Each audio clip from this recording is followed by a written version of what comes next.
What's up guys, welcome back. So on this episode what we're going to do is drain all of the coolant through the system on our M103 Mercedes. First thing is first, you definitely want to make sure you have a cool engine. You want to pull off the reservoir cap. Next what you're going to want to do is pop the petcock so that way you get everything out of the radiator. And then last but not least, what you want to do is find the 19 behind the headers in the back, right there. Here's another little view, I guess you could say, of that 19mm bolt that I'm talking about that you need to loosen up. It is right on the back. I want to say under probably the second run in the back right here. I know it's kind of a pain to get to with the headers in the way, but it could definitely be done. So after you flushed all of the coolant out, sometimes it might look like this. I mean, it's just rusty water. It's not even coolant anymore. Well, at least that was the case on my car, as you can tell. But what you do after that is you want to go ahead and get yourself some of this right here. At least this is what I use. You pour it inside of your reservoir. After that, what you're going to do is you're going to add some water, turn the car on, and let it go ahead and cycle through a few times. You're going to drain it, and you're basically going to keep doing this process until the water comes out nice and clear. If it keeps coming out like this, you keep doing it. Sometimes you have to do it 3 or 4 times. I have a feeling on this car I'm probably gonna have to do it like 6 or 7 because, I mean, look at the coolant, it's disgusting.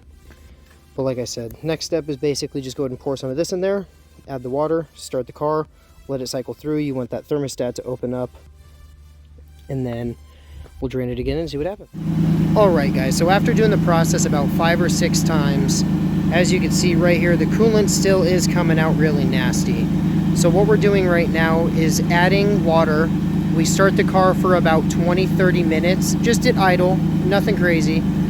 Turn off the car for about 20-30 minutes. We pop the 19mm bolt on the back of the block and then the petcock, and then we let all the water out. If it's still coming out dark like this, just keep doing it until it's nice and clear. Like I said, 30 minutes on, 30 minutes off, drain it, add more water, and you literally just do this step, I want to say, as many times as you need, so that way this water right here coming out isn't that crusty, rusty color.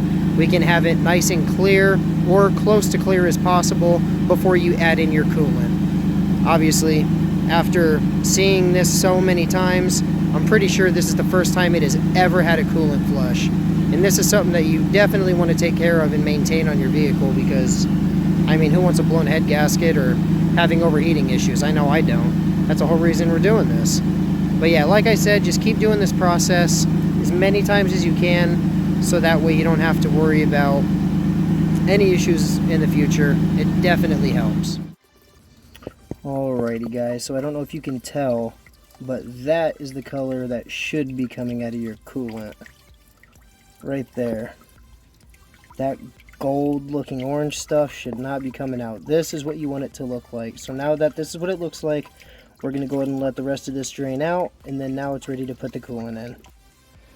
Alright, now that all of the coolant's flush, what you're going to do is tighten that 19mm, close the petcock, and then go ahead and put in all of your new fluid. Other than that, you're done. You're ready to go. You're ready to drive again.